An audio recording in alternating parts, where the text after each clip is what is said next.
Welcome to the Infinite Women podcast. I'm your host, Allison Tyra, and today I'm joined by Dr. Ides Wong, a program manager at CSIRO, to talk about astronomer, mathematician, and poet Wang Zhenyi.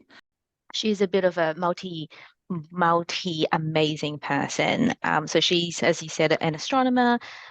She's also a mathematician. She is also a famous poet.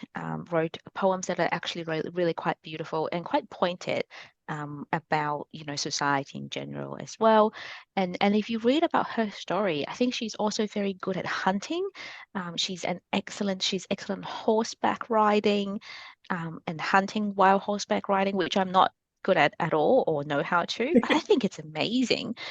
It seems like she would just go to a new environment, pick up things that she doesn't know, and become good at it. And she was doing all of this in 1700s China, so not a time when women were necessarily encouraged to pursue all of those incredible activities that you were talking about. Uh, Absolutely not. Perhaps sometimes in modern day as well, we're also not encouraged to do a lot of the things. But she was fortunate to have a family that supported her education, which, obviously wasn't necessarily a priority for girls of that time. So her grandfather taught her astronomy, her grandmother taught her poetry, which I feel like the poetry would have been a little more acceptable for girls at that time. Yes. And her dad was teaching her, medicine and geography and mathematics, which was definitely not as common, shall we say, and as socially Yeah. acceptable. Um, and yes, the equestrian skills, the archery and the martial arts that you mentioned, I believe she learned those from the wife of a Mongolian general. Um, Correct. Which is probably also not very common anywhere, anytime. yeah, so she was really lucky to have all of that support and interesting people who were willing to teach her in those early years. But I believe one of the things that she's best known for is her achievements in astronomy. So do you want to tell us a bit about that? I think in astronomy, she was doing quite a lot of research in astronomy. She's developed her own principles in astronomy. I'm not an astronomist, so I can't, attain to how amazing it was. But from all accounts, it was a very groundbreaking things. But I think, what struck me most is also she wasn't just developing, or not that just, developing new theories and new principles and new knowledge. One of her big thing, particularly in mathematics, it's about she researched about mathematics, understand it, and then made it her mission to write books to make it more accessible to people in language that other people can understand, which apparently at those times is groundbreaking. And that really resonated with me. Hmm. Yeah, and so she mastered trigonometry. She knew the Pythagorean theorem. She apparently wrote an article called "The Explanation of the Pythagorean Theorem and Trigonometry," where she described a triangle and the relationship between the shorter leg and the long leg and all of that fun stuff. And she also really loved a book called The Principles of Calculation and like rewrote it in simpler language. So Yeah. this is what you were talking about to make it more accessible to other people. And she was able to simplify multiplication and division, just to make it more comprehensible, and wrote a book called The Simple Principles of Calculation when she was just 24. Uh, Yes. Yeah, that's incredible. And I think to me when I was reading about it, and something about how, she's clearly extremely intelligent, right? She can understand it herself, but realize that other people might want to understand it too, and other people who may not be as privileged, may not have those background education, could benefit from it. And so that's something to me was quite unusual, and it really struck a chord with me. Yeah. And it is interesting that as we know that she did have a lot of these, privileges, her poetry as well also was often about the hard lives of common people, especially women. She talked about corruption and highlighted the difference between how social classes live. So she was very much, um, aware that she was fortunate and wanted to make all of this accessible to people who didn't have her privileges. Yeah, I think that level of self-awareness And kind of, I can't help but when I was reading it, there's a gentleness about her skills and how she goes about it that I really admire. So we were saying that, she was doing all of this when she was in her 20s because she actually died when she was only 29, and we don't actually know why. Like we don't know what killed her. Yeah, I mean, unfortunately, it's commonplace at those times, right? It could be a range of, illnesses. It could be even your garden variety cold and flu. It could be genetic predisposition. It could be something that she ate. So nothing was really written about it. And it's just this kind of tragic character that just sort of died so young. And, I couldn't help but imagine the kind of things that she could achieve in her later life, and how would she go about it. One thing that I was reading through as well, and I found it really intriguing, is how would she manage with the family, having a family and growing into the different roles, into motherhood and maybe grandmotherhood, for example. How would that look like? I just couldn't help but wonder someone like that, if we could just know more, and that would be amazing. Yeah, and we are lucky that she left so much of her writing behind. So, like on the astronomy side, she described her views of celestial phenomena in an article called "The Dispute of the Precession of the Equinoxes," and she was able to actually explain simply how equinoxes move and calculate that movement. And she wrote all these other articles on stuff that I'm guessing neither of us really understands. Um, Yep, I it was completely lost on me. It sounds beautiful. Yeah. And I'm sure it was beautifully written. And we are also fortunate that whatever the cause of her death, she apparently knew that she was dying because she gave all of her work to her best friend, Madame Quai, who then passed them on to her nephew, who was a famous scholar. He compiled everything, published it, and presumably, with his reputation, was able to get it publicized as well, like make sure that everyone knew about it. But it is one of those stories that reminds me just how easily someone's legacy can be lost if there aren't people who care enough to preserve and promote their work. Like she could have just been lost to history and we never would have known about her at all. Oh, totally. And as I was doing research for this podcast, it actually wasn't easy to find her work and her life story too. It took quite a bit of digging. So I can just imagine the number of people and their works would have been lost, if they weren't as loved as Zhang Yi. Because I think reading through that story, I don't know if you got that. She seemed to be quite a well-loved character. Wherever she goes, she would connect with someone. She would then learn a new skills, and people were really taken to her work to document it. So I can't help but think that maybe she's also a really wonderful human being and a good friend. I mean, she's certainly an interesting person in the sense that, she does love to learn. She's interested in other people's lives and situations. As we were talking about earlier, like she loves knowledge and she cares about other people and wants to share that knowledge with them, which, yeah, I think that that is a very lovable quality. Yeah, she definitely strikes me as someone who has a lot of empathy.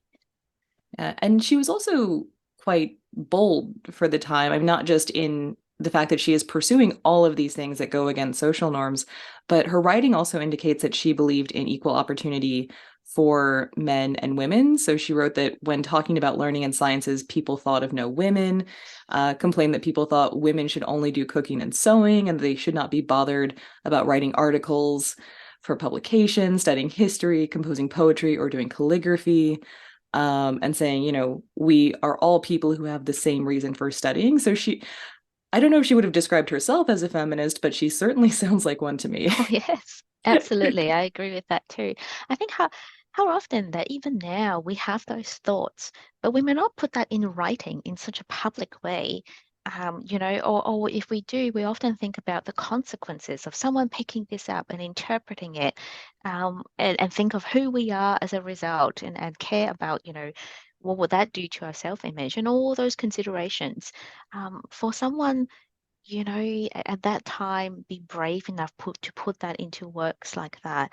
I just have so much admiration.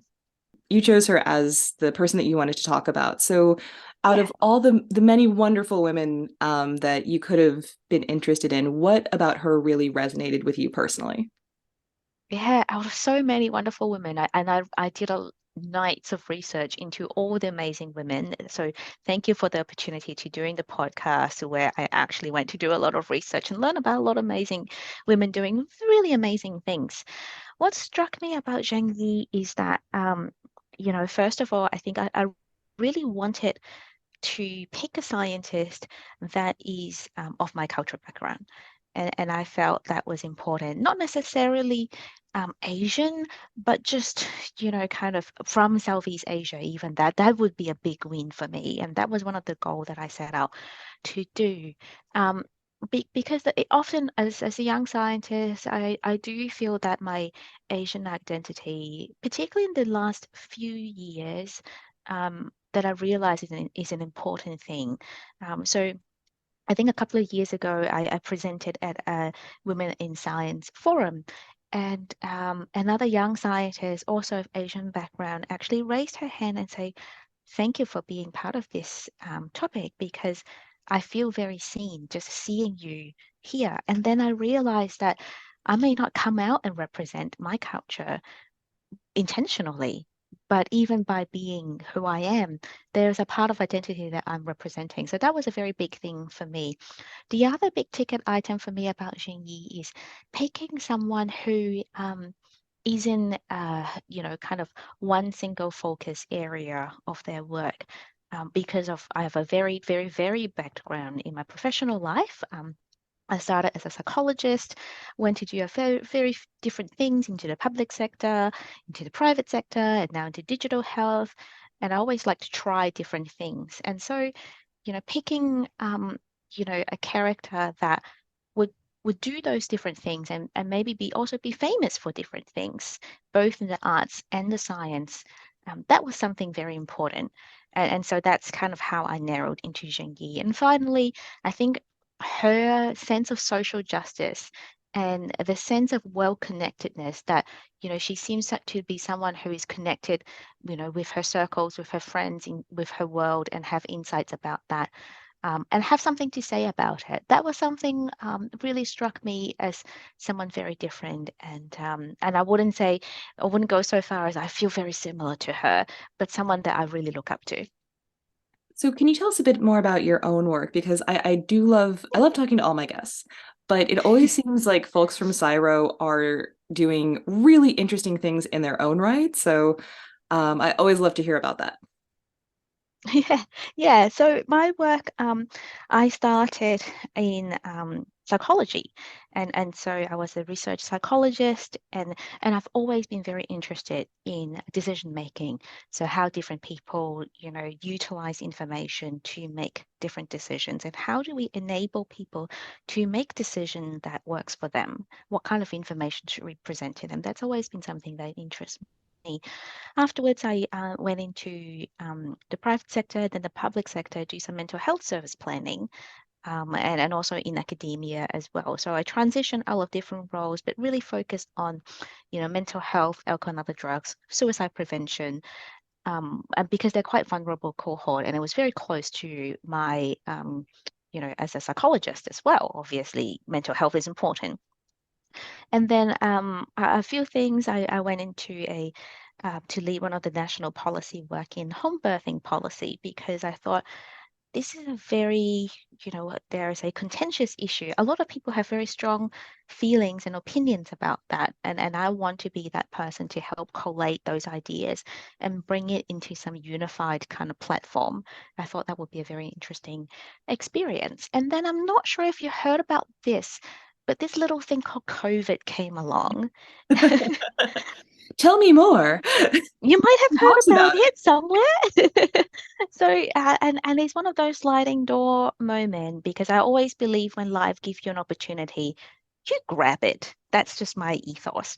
So one day early on in 2020, I got a call from a deputy director general in Queensland Health to say, hey, there's this, I'm not sure if you've been reading the news, but there's this little thing called COVID, and lots of people want information about that. And, we need someone to collate this information and write it up and, kind of present that in whichever way that the audience needs. So it could be for our media conferences, it could be for a ministerial briefing, and it could be on the online website for our health website or for our clinicians. So we need someone to collate information and present that.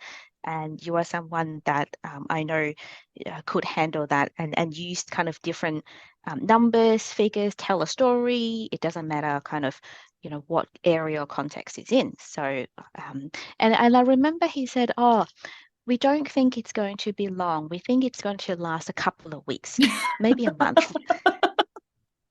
And that's why they needed you providing them with data to show them that that was not true. Yes. So I thought, well, and I discussed it with my partner at the time, and I said, look, this is going to be a 24/7 job, but it's going to be 2 weeks, month tops. It would be a great experience. It would be an adventure. And so we agreed that I probably won't be home for 2 weeks, maybe a month. And of course, that turned out to be, 2, 3 years. And through that, I learned a lot. I learned digital health, all the amazing things that our technologies do. Because I don't know if you recall, a lot of our COVID response came down to digital solutions. So that's how I transitioned by, kind of force into digital technology and then through that, I understood the capabilities and the potential that all of our lives could improve through digital mechanism. And I think that's when I got really interested and thought this is going to be my next thing that I want to try. And that's how I came into CSIRO to manage our digital health program here. And speaking of being someone who is skilled in all sorts of different areas, I hear that you are also a burlesque dancer, an oil painter, a pianist. You dabble in soap making. Uh, Yes. So just all the it's things.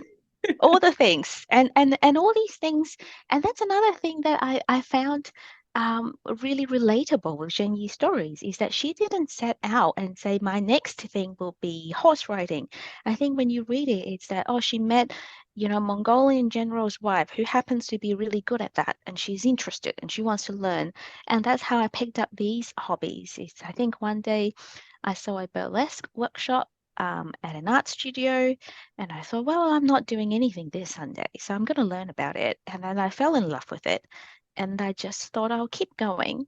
And same as oil painting, I think I picked it up as a way of teaching myself that I don't have to be really good at something. If I, put my hard work in it and learn, I could become good at something with minimal training. And I always, have my painting near my workplace to just remind me that sometimes you don't start out, well, actually, always, you don't start out being good at something. We all start out being really crap. And then, we all learn through making a lot of mistakes that we then try to cover up or make something better out of it. So that's how I kind of came into all of these different hobbies. I have no idea what my next hobby is going to be. And between you and whoever is listening, I am tiny bit terrified. But isn't it great when you don't go into you go into something because you say this looks like fun, or Yeah, in her case it was, oh, here's an opportunity to learn something, and it doesn't have that pressure of I need to make money off of this, I need to make a career out of this, I need to get a degree in this. The best pursuits I find are often the ones that it's just something you're doing because you love it. yeah, absolutely.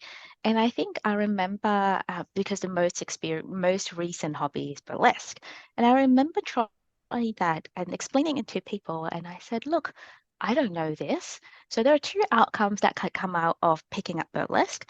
I will hate it, but then I will know what it is and what about it I hate, or I will find something new that I enjoy. So either way, there's no loss here. And I think that's what's beautiful about it. Like you said, you don't go out and say, I need to have a next career in this. I need to be really good at this. You come out with that learning frame of mind of either way, I will learn something new about this thing and learn something new about myself in the process. That was all the questions I had, unless there was anything else you wanted to mention. The thing about Zhengyi that struck me is that and I think I try to find that in scientists that there's the science versus art. So a lot of the scientists that I've found, they are kind of what you call hard science. And I try to find scientists that they're scientists, but in a way that is facilitative for other people. And I think I find that a little bit through Zhang Yi and a bit through Hedy Lamar's work as well, is that um, I think often we have this sense to be a scientist, we have this image of what scientists do, and they need to speak in codes almost. But I really want to be, clear to people that it doesn't necessarily have to be that way. One time I was at a Women in Data Science talk, and I was, giving a talk about it. And one of the postdoctoral fellow came up and said, really enjoyed your talk and want to know about my work. And I can't remember what is it. I came out with a caveat of, oh, but I'm not a real data scientist. And she went, what does it mean? And I explained to her because, oh, I don't do coding. I don't write codes. I'm not a programmer. And she said, oh, no, don't buy into that. Data science comes in so many disciplines. You are from social science, which is definitely one of the discipline. And there's a lot of this kind of misconception that you have to code and or speak in codes to be a scientist.